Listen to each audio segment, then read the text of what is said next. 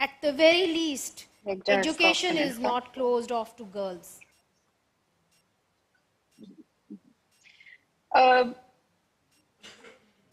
I think when it comes to international communities' role, Munazaji and other panelists, there are some disappointments. Disappointment begins from the point when a direct agreement was made between the Taliban and the American Special Envoy for Afghanistan, Dr. Zalmay Khalilzad. And these kind of preconditions were not really put in a very strong sense there, that, okay, if you really want to sort of basically literally hand over the country to these forces, they should come to some preliminary sort of commitments to at least allow, basic rights of women and girls to be respected.